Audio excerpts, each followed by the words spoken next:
그간 안녕하셨습니까? 오늘은 제 8과를 함께 공부하시겠습니다.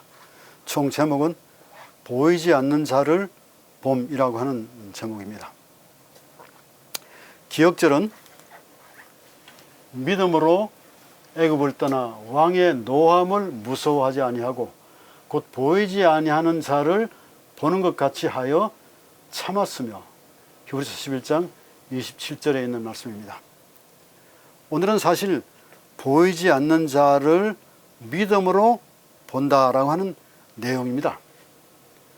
사실은 믿음이 총 주제가 되겠습니다. 우리가 일반적으로 믿음을 정의할 때 믿음은 성경 히브리서 11장 1절의 정의에 따르면 믿음은 바라는 것들의 실상이요 보이지 않는 것들의 증거 혹은 확신이라고 그랬습니다. 이건 실상을 보정이라고 하는 말로 쓸 수 있고, 그 다음에 이 증거를 확신이라고 하는 말로 번역해서 쓰기도 합니다. 자, 그럼 믿음이 무엇이냐? 명사인데 사실 믿는다고 하는 것은 동사죠. 그래서 이 믿음을 에베소 2장 8절 가운데 보면은 믿음을 하나님께서 선물로, 성령의 선물로 우리에게 주셨다 했기 때문에 믿음 자체도 우리가 가지고 있거나 우리가 생성한 것이 아닙니다. 이것이 주어진 은사입니다. 그런데 이 은사를 활용하는 동사적 개념을 여기에 설명하기를 이 웹스터 사전 가운데 보면 입증이나 혹은 증명을 요하지 않는 하나님께 대한 절대적인 믿음이라고 이렇게 얘기하고 있습니다. 그러니까 믿음이 없으면 우리가 아무리 좋은 진리라도 이것을 지탱할 수가 없다는 것이죠. 그래서 이번에 총 내용이 아버지의 선하심, 그 다음에 예수의 이름의 권세, 모든 염려를 내어 맡김, 뭐 이런 것들, 그 다음에 볼 수 없으나 믿을 수 있는 것, 이 모든 것들은 전부 다 믿음으로 지탱되는 진리인 것입니다. 이것을 좀 조금 더 알기 쉽게 우리가 설명을 좀 드리자면은 로마서에 있는 말씀에 기초해서 그 다음에 믿음이 줄 수 있는 구원의 능력을 히브리서에 가면 히브리서에서는 이렇게 얘기하고 있습니다. 이것이 마치 보이지 않는 것처럼, 실제로 있지만은 보이지 않는 것처럼 의식될 수 있지만은 여기에 히브리서 11장 27절에 그리스도가 보이지 않는다고 그랬습니다. 마치 고난을 극복할 가능성이 보이지 않는 것처럼 느껴질 수가 있습니다. 왜냐하면 이 로마서에서 죄에 대해서, 그 다음 죄의 결과에 대해서 얘기할 때 사도 바울은 그냥 절규하는 것이죠. 오라, 이 곤고한 상황에서 내가 어떻게 구원을 얻을 수 있겠는가 라고 절규하고 있습니다. 마치 그런 상황에서 히브리서에 있는 말씀을 보면은 그리스도가 보이지 않는 것처럼 그렇게 느껴질 수 있습니다. 그런데 다만 보이도록 하는 것이 뭐냐? 이것은 로마서에서 얘기하고 있는 죄의 극복이 순전히 믿음으로 말미암아 이루어진다라고 하는 사실, 이신칭이라고 하는 말을 쓰는데 믿음으로 말미암아 구원을 얻는다라고 하는 것이죠. 그러므로 믿음을 통과할 때 이것이 이게 실제로 있는 것이구나, 이것이 입증된 것이구나 라고 하는 것을 알 수 있습니다. 믿음을 마치 프리즘이라고 한다면 프리즘의 빛이 무슨 색깔인지 심지어 있는지조차 알 수 없지만은 프리즘을 통과하면 이 빛 속에는 7개의 빨주노초 파남보의 색깔이 있는 것을 확인할 수 있습니다. 얼마나 아름다운 것입니다. 진리는 이렇게 아름다운 것입니다. 하나님의 약속의 말씀을 신뢰하고 사랑하고 순종으로 반응할 때 이것은 믿음의 역할인 것이죠. 할 때 진리는 이렇게 빛나는 것입니다. 진리가 무엇인가? 오늘 우리가 눈에 보이지 않는 듯이 생각이 들지만 보이는 것이 있습니다. 그 보이는 것이 바로 아버지의 선하심입니다. 아버지의 품성을 볼 수 있어야 합니다. 그 다음에 예수의 이름의 능력을 우리가 경험할 수 있어야 됩니다. 그 다음에 부활의 능력은 실제로 역사적으로 있었던 일인데 이 역사적인 사실을 우리가 실제로 우리에게 적용해서 이것을 믿음으로 받아들이는 것입니다.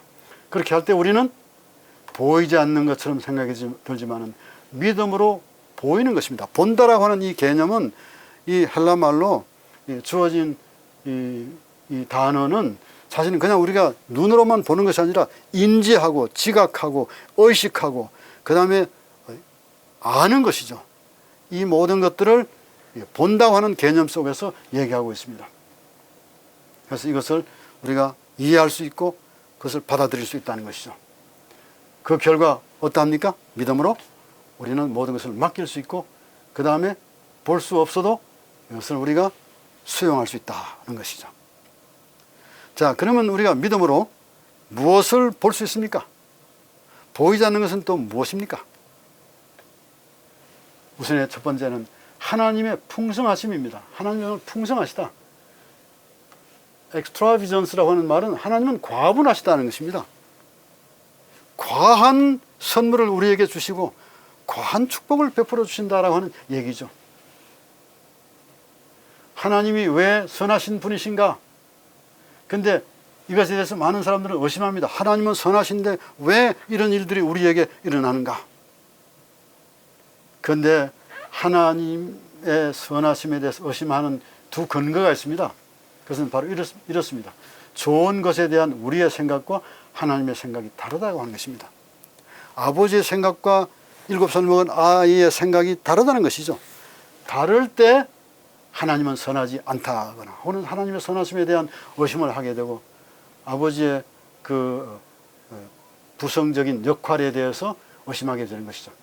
그 다음 두 번째는 우리의 경험이 우리의 믿는 바와 충돌할 때입니다. 클래시할 때인데 우리가 믿는 것과 또 경험하는 것이 경험하는 것과 실제로 우리가 믿는 것이 서로 충돌하고 있어요. 분명히 성경에서는 내가 이런 일이 너에게 없을 것이라 했는데 우리에게 있다는 말씀이에요. 이럴 때 우리는 하나님의 선하심에 대해서 의심을 하게 됩니다. 그래서 사람들은 통상적으로 어떻게 생각합니까? 선하다, 좋다라고 하는 이 개념을 사람들은 보기에 좋을 때 그리고 느낌이 좋을 때 그 다음에 좋은 듯이 보이고 그 다음에 맛이 좋으면은 그것은 틀림없이 must be good, 틀림없이 좋을 것이다, 좋은 것이다 라고 하는 것입니다. 이에 반대될 경우에 우리는 낙담하게 되는 것이죠. 아마 이것을 극복하기 위해서 믿음으로 믿음에 대한 얘기를 지금 강조하고 있는 것입니다. 믿음은 사실은 믿음의 기능은 손의 역할을 합니다. 이 손이 없다면 우리는 어떤 선물을 받을 수도 없고 어떤 물건을 홀딩하고 지탱할 수도 없고 어떤 것을 잡을 수도 없는 것입니다. 그러므로 이 믿음은 하나의 수단이죠. 이게 믿음이 결과가 아닙니다. 이것이 하나의 궁극적인 목적이 아니에요. 믿음으로 무엇이 진리가 궁극적인 목적인 것이죠. 믿음으로 그리스도를 받아들이고 믿음으로 그분을 창조주로 인정하고 믿음으로 그분에게 우리의 운명을 맡기는 것. 그래서 믿음은 하나의 과정이고 수단일 수가 있습니다. 그래서 믿음으로 더 근원적인 진리를 보게 되는 것이죠. 그 근원적인 진리가 무엇이죠? 인류는 모두 죄를 지었다. 인류가 겪고 있는 모든 것들은 전부 다 죄에서 발현되었고 죄의 결과로 나타난 것이다. 죄악성이죠. 두 번째는 하나님의 보편적인 은혜입니다. 이게 진리입니다. 그 다음에 세 번째는 보편적인 은혜의 과분함입니다. 십자가를 생각하면 정말 과분한 것이죠. 로마서에서 이것을 아주 자세하게 설명하고 있습니다. 로마서 8장 28절에서 39절에 믿음의 배경을 지금 얘기하고 있습니다. 히브리서에서 얘기하고 있는 12장에서 11장의 정의를 하고 12장에서 얘기하고 있는 그 고난에 대해서 얘기할 때 이 로마서 8장의 기초를 두고 설명하는 것입니다. 믿음으로 이 로마서 5장 가운데 보면 믿음으로 죽음으로부터 자유를 얻게 되었다 라고 하는 사실을 5장에서 얘기하고 있습니다. 이것을 칭의라고 부릅니다. 그 다음 두 번째 6장에 가면은 이제는 죽음의 근원이 되었던 죄로부터의 자유를 얻는다고 하는 것입니다. 그래서 우리가 그리스도와 함께 죽고 장사되고 그 다음에 다시 부활하는 경험, 새 생명으로 다시 태어나는 경험을 6장에서 얘기하고 있습니다. 그런 다음에 7장에 가면은 이제는 이것을, 이 죄를 알게 한 율법으로부터도 우리가 자유를 누릴 수 있다는 말씀입니다. 그리스도로 말미암는 큰 변화가 우리에게 온다는 것입니다. 이 모든 것들은 다 성령 안에서 누리는 하나님의 자녀의 자유라고 하는 것입니다. 이게 바로 성령 충만한 생애가 되겠습니다. 그래서 우리가 어떤 어려움이 있다 할지라도 마치 칼, 죽음, 이런 잘라버리는 듯한 그런 어려움이 있다 할지라도 이 어려움 속에서 우리를 결코 끊어버릴 수 없다는 것입니다. 이건 다 하나님의 사랑으로 인한 것이죠. 사랑은 끈이라고 그랬죠. 그래서 하나님의 사랑에서 우리를 결코 끊어낼 수가 없다라고 하는 것입니다. 자, 믿음은 열매를 맺도록 합니다. 하나님의 과분한 사랑이 어떻게 이루어지고 있는가, 그것이 무엇인가 라고 하는 것입니다. 이것을 한번 좀 보이는 것과 보이지 않는 것, 보이지 않는 것과 보이는 것을 한번 나눠서 좀 생각해 볼 수가 있습니다. 하나님의 자녀들의 신원과 부르심에 대해서는 보이지 않는 것처럼 생각이 들 수가 있습니다. 하나님을 사랑하는 자라고 그랬고, 그 다음에 그분께서 우리를 부르셨다고 했고, 그리고 그분께서 우리를 아신다고 했는데, 그 다음에 아들의 형상, 그리스도의 형상을 본받기 위해서 우리를 택하셨다고 했는데, 그런 후에 우리를 부르신 것인데, 그런 다음에 의롭게 하시고 우리를 영화롭게 하셨다고 그랬는데, 이것이 전부 다 보이지 않는 것입니다. 이게 하나님께서 하신 일입니다. 과거, 능농태, 직설법, 이 문법적으로 그렇습니다. 그런데 하나님께서 이렇게 과거에 우리를 위해서 예정하신 것들이 보이지 않죠. 그런데 그러면서 보이도록 하기 위한 한 과정이 있는데, 그런즉 이 일에 대하여 우리가 무슨 말을 하리요? 만일 하나님이 우리를 위하시면 누가 우리를 대적하리요? 자, 심지어 하나님께서 약속하셨고 그 다음 언약의 말씀을 통해서 우리와 함께 계시겠다고 했는데도 불구하고 우리는 그분이 우리를 부르셨다고 하는 사실과 그분이 우리를 정하셨다고 하는 사실과 우리를 사랑하신다는 사실을 우리가 눈으로 보지 못하고 충분히 이해하지 못하는 것입니다. 이것은 미래입니다. 미래를 어떻게, 미래 능동 직설법이에요. 능동태 직설법이에요. 미래를 내가 이렇게 하겠다라고 하면 우리가 어떻게 볼 수 있습니까? 라고 이렇게 하나님께 항변할 수 있습니다. 그런데 모든 것 거두절미하고 하나님께서 너에게 볼 수 있는 것을 단도직입적으로 주셨습니다. 그것이 무엇이죠? 자기 아들을 아끼지 아니하시고, 자기 아들을 아낀다는 말은 마다하지 않으시고 이 말입니다. 자기 아들을 아끼지 않으시고 우리 모든 사람을 위하여 내어 주시니가 어찌 그 아들과 함께 모든 것을 우리에게 주시지 아니하겠느냐. 역사적인 사실입니다. 그런데 이 역사적인 사실을 이 헬라어를 기록하는 이 저자는 문법 가운데서 특별한 문법을 하나 사용하고 있습니다. 그 문법은 중간태라고 하는 것입니다. 디포넌트라고 하는 이 문법을 하나 사용하고 있습니다. 이 중간태라고 하는 것은 내가 하는 행위가 결국 나에게 영향을 미치는 것입니다. 그러므로 아들을 아끼지 않고 주신 분은 그 행위가 하나님 자신에게로 돌아가는 것이죠. 그런데 이것을 표현할 때 디포넌트라고 하는 문법이 있습니다. 이 디포넌트는 수동태 형태로 사용이 되지만은 능동태로 해석해야 되는 것입니다. 하나님께서 이렇게 아들은 이렇게 아버지가 보내주셔서 오신 것처럼 수동태 형태지만은, 그러나 실제로 그 아들이 자발적으로 우리에게 오셨다고 하는 것입니다. 이것은 보이는 것입니다. 역사적인 것입니다. 근데 그 역사적인 주님께서 죽으실 뿐만 아니라 다시 살아나셨습니다. 부활은 보이는 것입니다. 이것은 믿음으로 받아들일 때 이것은 우리가 충분히 인지할 수 있다는 것입니다. 그는 하나님 우편에 지금 계신다고 그랬습니다. 지금 지성소에 계시죠. 그래서 그분은 지성소에서 우리를 위해서 간구하시는 자라고 그랬습니다. 현재, 미래와 그 다음에 현재를 동시에 얘기하고 있습니다. 이것은 능동태입니다. 현재와 미래에 계속될 상황을 우리에게 얘기하고 있습니다. 분사형입니다. 그분은 지금 우리를 위해서 간구하고 있습니다. 여러분, 이 사실, 이 3번과 4번 이 사실은 믿음의 눈을 통해서 볼 수 있는 것입니다. 여러분, 믿음이 얼마나 중요한지를 정말 이게 아주 악셀레이터를 밟는 것처럼 하나님께서 믿음을 통해서 그분이 어떤 분이신지를 우리에게 얘기하고 있습니다. 눈을 아주 보도록 말이에요. 누가 우리를 그리스도의 사랑에서 끊겠느냐 그랬습니다. 그 다음에 30절에 이 모든 것들을 넉넉히 이긴다고 그랬습니다. 이긴다 동사로 되어 있지만 원래 이 원어 가운데는 명사로 되어 있습니다. 정복자, 우리가 넉넉히 이기는 정복자들이다 이 말이에요. 그런 다음에 이 모든 것들은 다 하나님의 사랑 때문에 그렇습니다. 아가페, 하나님의 사랑. 여러분, 하나님의 사랑의 결과물인 것입니다.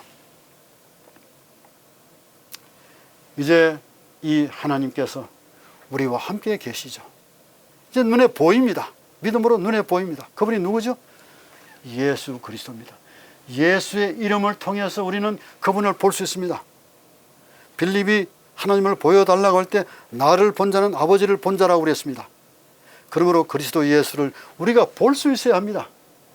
근데 볼 수 있도록 그분은 우리에게 이름으로 역사하시는 분이십니다. 이름은 사람이나 사물에 붙여진 호칭이나 명칭을 얘기하죠. 사람이나 사물의 특성 또는 인정이나 불인정을 표현하는 단어 혹은 말을 이름이라고 합니다. 이름은 세 번째, 신성에 대한 거룩한 호칭입니다. 그리고 네 번째는 명성과 평판과 특성을 표현하는 것입니다. 그것을 담고 있습니다. 이것을 재림교회 이 성경 사전 가운데 보면 이렇게 얘기했습니다. 이름이란 사람의 인격이나 품성, 개인의 신원 또는 사람이나 사물을 구별하기 위해 사용하는 글이나 문자로 표현하는 의미라, 이렇게 얘기하고 있습니다. 근데 주님께서 이렇게 말씀하셨습니다. 내가 너에게 가까이 있고 너와 함께 하고 있다는 사실을 내가 볼 수 있도록 이분은 강조해서 내가 라는 말을 얘기하고 있습니다. 요한복음 14장 14절은 유언의 말씀이죠. 이 말씀은 고난주간 마지막 일주일, 예수님의 마지막 고난주간에 있었던 이 얘기입니다. 이제 며칠 있으면 곧 십자가에 못 박혀 돌아가실 그분이십니다. 이제는 사랑하는 제자들을 육신적으로 떠나게 되는 것입니다. 그때 주님의 다시 오심의 허락 속에서 이런 얘기를 하고 있습니다. 우리가 고난당할 것을 주님이 아시죠. 그래서 내 이름으로 무엇이든지 내게 구하면 내가 행하리라. 이 1인칭을 써서 내 이름, 나를 내 이름으로 내가 라고 하는 말입니다. 여러분, 이 말씀이 얼마나 중요한 말씀인지 아십니까? 이 말씀은 예수님께서 주신 말씀 가운데서 핵심의 말씀입니다. 고난주간에 주신 유언의 말씀들이 아주 많고 설교들이 많습니다. 그런데 그 말씀 속에서 가장 중요한 이것을 히브리 그 대구형, 특별히 이 교차 대구형이라고 하는 형태를 통해서 한번 보면은 요한복음 12장에서 19장 사이는 아주 중요한 말씀, 이 고난 주간에 있었던 말씀이죠. 상황입니다. 사건입니다. 그런데 이러한 것들 중에서 순환 주간 전의 사건들입니다. 요한복음 12장. 그때 십자가에 못 박히실 것과 장사하실 것을 얘기하셨는데 실제로 그분이 돌아가셨습니다. 이루어졌습니다. 유대 지도자들로부터 요한복음 12장에 배척을 받았습니다. 이때부터 예수를 죽이기로 작정한 것입니다. 그런데 그분이 사형 선고를 받기 위해 신문을 받으시는 것입니다. 이게 대구가 대구입니다. 평형이면서 대구죠. 그 다음에 최후의 만찬입니다. 목요일 저녁에 있었죠. 최후의 만찬. 그 후에 겟세마네 동산에 올라가셔서 중보의 기도를 하시는 것이죠. 그러면서 예수님의 작별의 권면이 있습니다. 권면하시고 난 다음에 예수님께서 기도하시는 것입니다. 내 이름으로 내게 구하면 내가 행하리라는 말씀의 중요성을 얘기하고 있습니다. 여러분, 예수라고 하는 이름과 임마누엘이라고 하는 이름 이미 설명을 드렸습니다. 지난 7과에서요. 보라, 처녀가 잉태하여 아들을 낳을 것이요 그 이름을 임마누엘이라 하라. 임마누엘. 여기 임이라고 하는 말은 with, 그 다음에 마누라고 하는 말은 우리라고 하는 말입니다. 엘이라고 하는 말은 하나님입니다. 우리말은 우에서 좌로 쓰고 읽기 때문에 임마누엘입니다. 보라, 처녀가 잉태하여 아들을 낳을 것이요 그 이름을 임마누엘이라고 하리라 하셨으니 번역한 적 하나님이 우리와 함께 계신다. 이사야 7장 14절이 마태복음 1장 23절을 통해서 이루어졌습니다. 그런 다음에 이사야 9장 6절에 이 아들의 이름을 기묘자라, 모사라, 전능하신 하나님이라, 영존하시는 아버지라, 평강의 왕이라 이렇게 얘기하고 있습니다. 근데 이 하나님의 기능적 이름이죠. 역할 이름이 다 어디에 들어있는가 하면 예수라고 하는 이름 속에 들어있습니다. 이 예수, 이미 말씀드렸죠. 예호슈아, 요수라고 하는 말을 예호슈아라고 그래요. 예호슈아의 준말, 약자가 예슈아입니다. 예슈아. 이 예슈아의 이 헬라 음력이 예수입니다. 여기까지입니다. 예수에서 시그마를 붙였다고 그랬죠. 격 변화를 위해서. 그래서 예수, 이분은 우리의 구원자가 되시겠습니다. 근데 예수의 이름은 많습니다. 우리 곁에서 우리가 볼 수 있도록 하기 위해서 예수께서는 끊임없이 이름으로 우리 곁에 와 계신 것입니다. 예, 나는 누구다 라고 얘기하죠. 요한복음 1장 1절에서는 말씀이라고 그랬습니다. 말씀, 로고스라고 그랬습니다. 그 다음에 요한복음 4장 42절은 구주, 그 다음에 아버지, 주, 알파와 오메가, 많은 이름들을 동원하고 있습니다. 이름들을 동원한 이유는 그분이 우리 가까이 있으므로 내가 너와 함께 있다고 하는 사실을 결코 잊어버리지 말라, 놓치지 말라고 하는 것이죠. 이것은 예수의 신원과 권위를 나타내는 것입니다. 이제는 그 기능 속에서 정말 너희를 먹여 살리고 입히고 함께하고 있다는 사실을 무엇으로 얘기하고 있습니까? 나는 생명의 떡이다. 나는 세상의 빛이다. 나는 양의 문이다. 이게 전부 다 이름입니다.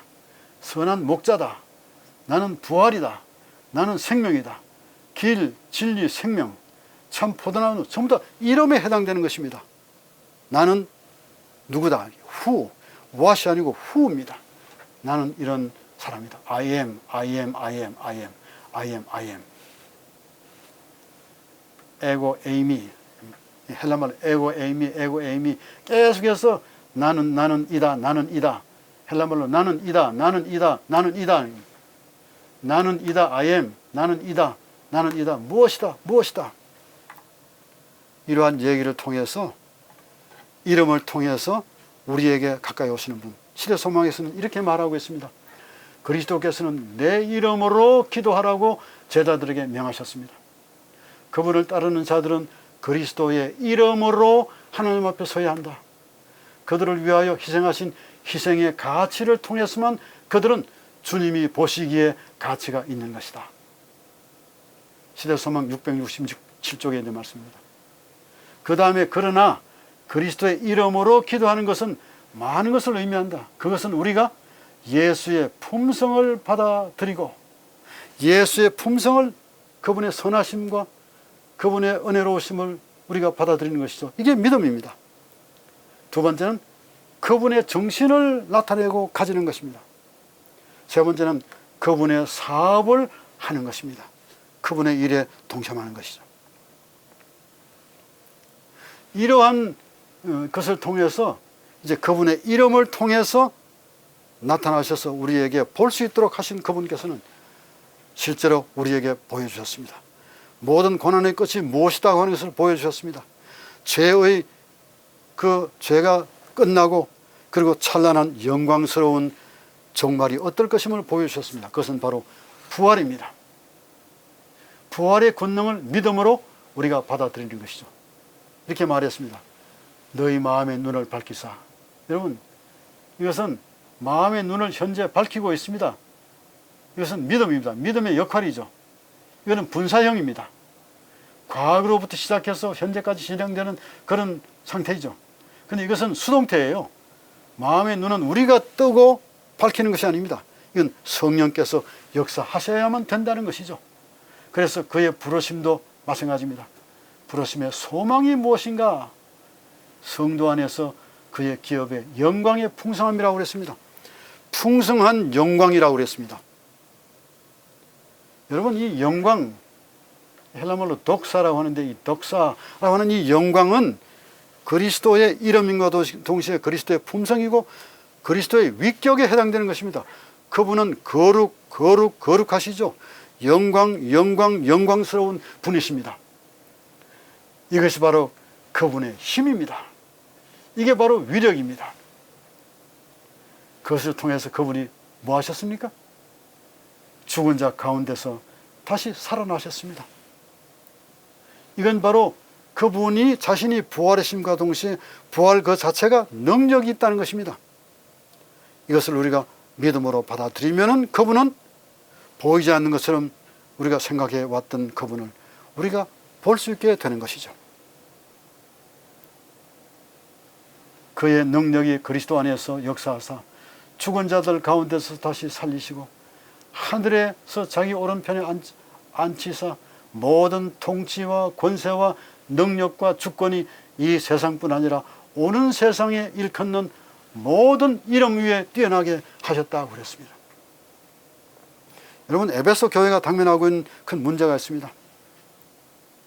에베소는 헬라의 영향을 많이 받았어요. 그래서 헬라 사상이 많이 들어왔습니다.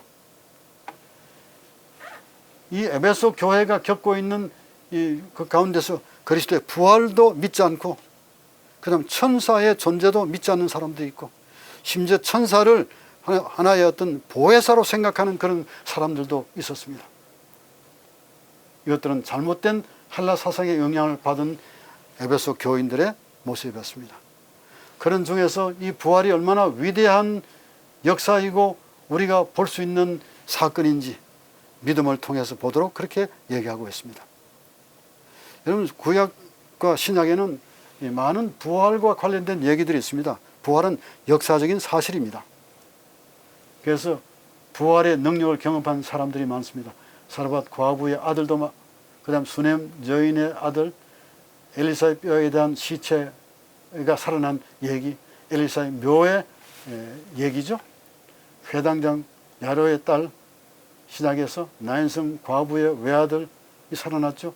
베다니의 나사로 살아났죠. 이 나사로가 살아난 이후에 바로 이 고난 주간이 생겼는데, 입성할 때 나사로가 이 시대 소망 가운데 보면은 예수의 타신 나귀의 꽃비를 잡고 예루살렘으로 입성하는 장면이 있습니다. 그래서 예루살렘에 왜 입성 때 많은 사람이 몰려들었느냐? 시대 소망에서는 우선은 나사로를 보기를 원했습니다. 나사로가 정말 부활했느냐? 그때 보았습니다. 그러니까 부활의 상황을 보기를 원했다는 것이죠.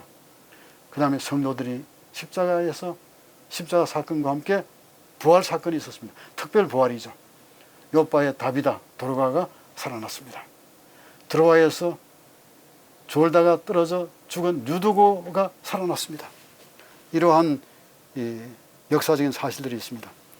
그래서 이 믿음과 부활은 불가분리의 관계 속에 있습니다. 이것을 고린도전서 15장 12절에서 18절에 있는 말씀을 보면은 이 문단을 좀 이렇게 읽어보시면은 크게 두 문단으로 나누어지고 있습니다. 우리가 믿음으로 그리스도의 부활을 보게 되는데, 첫 번에는 이 믿음으로 부활이 어떤 것이다라고 하는 것을 보여주고, 그런 다음에 두 번째는 이제 부활을 통해서 정말 살아나신 것의 확실성을 우리에게 보여주고 있습니다. 근데 이 원어를 보시면은, 우리 한글 성경은 이게 좀 빠져 있습니다만은, 원어에는 계속해서 A 대, A는 만일, 그러나, 그리고, 그러므로 라고 하는 말입니다. 근데 이 A 대 라고 하는 말이 계속해서 매절 앞에 나와 있습니다. 제일 앞에 나와 있어요. 그리고 만일, 그리고 만일, 그리고 만일 A 대, 그리고 여기는 이제 15절에 카이라고 하는 말이 들어가 있습니다. 이것은 등위 접속사예요. 그래서 뭐뭐와 뭐뭐를 나눌 때 얘기입니다. 그 다음에 16절에 보면은 또 역시 마찬가지로 똑같은 말 A를 쓰고 있고, 대는 생략됐습니다. A가 들어갔습니다. 그 다음 A 대. 여러분, 이 12절에서 17절 가운데 한 절도 빠지지 않고 전부 다 만일, 만일, 만일, 만일, 만일, 만일, 만일 들어갔습니다. 이건 뭐를 얘기하는 것입니까? 이거는 조건을 얘기하는 것이 아니라 오히려 역설적으로 이 부활의 사실성을 강하게 강조하기 위해서 하는 것입니다. 만일, 근데 한글에는 생략됐습니다. 개정 개혁이에요. 이것도 생략이 되었습니다. 이것도 생략이 됐습니다. 그래서 적어도 7번 나오는 것을 3번을 한글 성경에서는 생략해 버렸습니다. 근데 이 원어에는 전부 다 매 절 앞에 이것이 다 들어가 있습니다. 이렇게 얘기했습니다. 만일, 그리고 만일, 혹은 그러나 만일, 그럼에도 만일 그리스도께서 죽은 자 가운데서 살아나셨다는 것입니다. 완료형 수동태, 직설법입니다. 아주 살아나셨다는 거예요. 근데 이게 수동태로 사용돼서 하나님께서 살리셨다는 말씀으로도 사용됩니다. 근데 다른 표현 가운데 보면 중간태라고 설명드렸는데, 그 중간태는 그리스도 자신이 행한 얘기가 자신에게로 돌아가는 것이기 때문에 자신의 능력으로도 부활하셨다라는 말씀으로도 해석할 수가 있습니다. 그 다음에 부활이 없다 하느냐. 근데 부활했는데도 만약 없으면 그리스도께서 살아나지 못하셨으리라. 그 다음에 그리스도께서 다시 살아나지 못하셨으면 우리가 전파하는 것도 헛것이요 너희 믿음도 헛것이라고 그랬습니다. 자, 그다음 뒤에 마찬가지로 만약에 그리스도, 그리고 또 더 나아가 우리가 이제 이 앞에 있는 것을 더 강조하는 것이죠. 똑같은 것입니다. 이 강조 평형형이에요. 앞에 있는 카이를 두고 12절에 14절과 그 다음에 15절에서 16절을 비교하는 것입니다. 여기 이렇게 말했습니다. 하나님이 그리스도를 다시 살리셨다고 정언하셨습니다. 만일 죽은 자가 다시 살아나는 일이 없었으면 하나님이 그리스도를 다시 살리지 아니하셨으리라. 쭉 한 다음에 그리스도도 다시 살아나신 일이 없었을 것이요. 그런 다음에 강조하는 것이 무엇입니까? 너희 믿음도 헛되고 너희가 여전히 죄 가운데 있을 것이요. 여러분, 믿음이 헛되다고 그랬습니다. 두 번 앞에도 이것이 믿음으로 끝나고 이것이 믿음으로 끝나는 것입니다. 이 카이를 두고 믿음이 헛되다고 그랬습니다. 여기도 믿음이 헛되다고 그랬습니다. 만약에 우리가 그리스도의 부활을 믿음으로 생생하게 받아들이지 못하고 직접 보는 것처럼 보지 못한다면 우리가 가지고 있는 이 믿음이 헛되다고 하는 것을 얘기하는 것입니다. 이것이 에베소 교회의 당면 문제인 것입니다. 근데 에베소 교회가 그래서 더 분리가 되고 분파들이 생기게 된 것이죠. 그러나 부활의 권능을 알게 되면 마음의 눈을 밝혀 그분의 능력을 보게 되는 것이 사도 바울의 에베소에 보낸 편지의 목적이었습니다. 그런 다음에 이 부활의 능력을 통해서 너희들이 실제적으로 교회가 연합할 수 있다라고 하는 것을 얘기하고 있습니다. 성령의 은사를 통해서 연합이 가능하고 생활 개혁도 가능하고 가족관계의 의무도 가능하고 이 모든 것들은 그리스도인의 갑옷을 말씀으로 입고 무장할 때 가능하다는 것입니다. 그러면은 그동안 우리가 불가견, 보이지 않는 것처럼 생각이 들었던 많은 진리들이 이제는 가견, 보일 수 있게 되는 것이죠. 우리가 눈으로 보는 것입니다. 이제 이런 이 절차를 통해서 믿음으로 이제 우리가 할 수 있는 일이 있습니다. 모든 염려를 주님께 가지고 가는 것입니다. 이제는 주님께 맡기라고 그랬습니다. 맡기라고 하는 말은 원래 있듯이 던져버리라고 하는 것입니다. 아주 벗어서 던져버리라. 갖다 살짝 놓으라는 말이 아닙니다. 이 무거운 죄의 짐, 이 고난을 주님께 완전히 던져버리라고 하는 것입니다. 그러면 뭐 하신다고요? 우리가 던진 그 짐을 주님께서 돌보신다고 하는 것입니다. 주님께서 돌보시는 것입니다. 우리가 있는 이 짐은 이 예하브라고 하는 이 짐입니다. 이 짐은 사실은 운명을 얘기하는 것입니다. 인간의 운명적으로 다가온 이 짐을 주님께 맡겨라. 여러분, 이 맡긴다는 말은 여기 이 헬라 말은 이 샬라크라고 하는 말에서 왔습니다. 이것은 던져버린다고 하는 것이죠. throw away, 던져버린다는 것입니다. 그러므로 이것들을, 이 믿음을 통해서 너희가 가지고 있는 이 짐들을 주님께 맡기지 않고 계속해서 염려한다면 그것이 여러분의 키를 한 자나 더 할 수가 있겠느냐는 것입니다. 하나님은 뭐 하신다고요?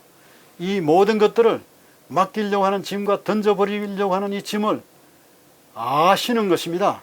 아신다. 이건 깨닫는 것입니다. 안다는 말은 이 오이도록 한 말인데 이것은 깨닫는다, 안다, 혹은 이해한다는 것이죠. 그러므로 우리는 뭐가 될 수 있습니까? 이 모든 것들을 이해함으로 그리스도의 고난의 정인이 될 수 있다고 하는 것입니다. 그래서 믿음으로 염려와 근심거리의 짐을 던져버리라. 믿음으로 네가 당하는 모든 것들을 아신다. 그러므로 믿음으로 맡겨버리라. 던져버리라. 라고 하는 얘기죠. 이제 마지막 5가입니다. 5가는 하나님이 보이지 않을 때에도 여전히 신실하시다 하는 것입니다. 이제 주님께서 이사야를 통해서 호소하십니다. 야곱아, 이스라엘아. 반독법이죠. 그 다음에 내가 이르기를 내 길은 여호와께 숨겨졌으며 내 송사는 내 하나님에게서 벗어난다 하느냐. 숨겨지기 보이지 않는다고 왜 말하느냐 이 말이죠. 너는 알지 못하느냐, 듣지 못하였느냐. 영원하신 하나님 여호와 땅끝까지 창조하시는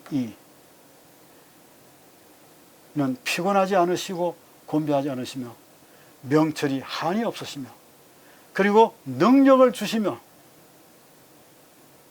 무능한 자에게 힘을 더하시는 분이십니다. 그러므로 하나님은 정말 아주 힘이 세시고 팔팔하게 살아계시는 존재입니다. 그러므로 이 분에게 너희들은 왜 보이지 않는다고 하느냐, 왜 없다고 하느냐 라고 하는 것입니다. 그런 다음에 권면합니다.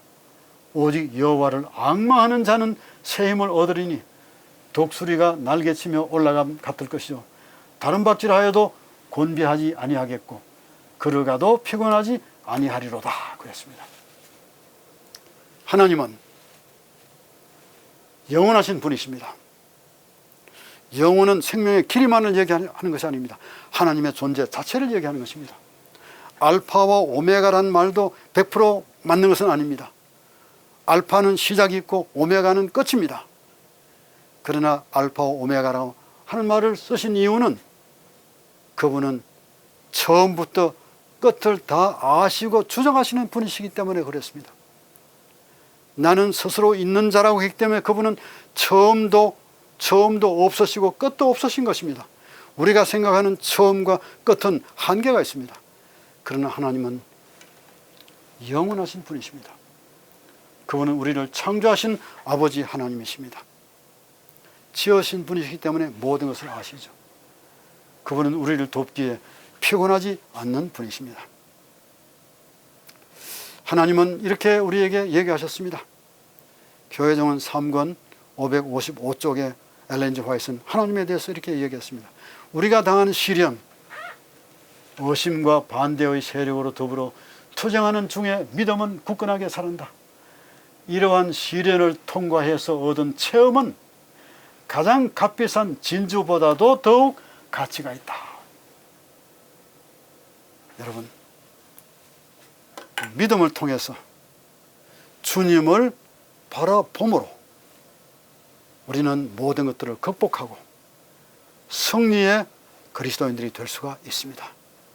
우리 주님 오시는 그날, 주님을 정말 얼굴과 얼굴로 대하여 보는 그날 그 시간이 올 때까지 주님을 보는 것처럼 살아가는 저희 모두가 되시기를 바라면서 오늘 강의를 마치겠습니다. 감사합니다.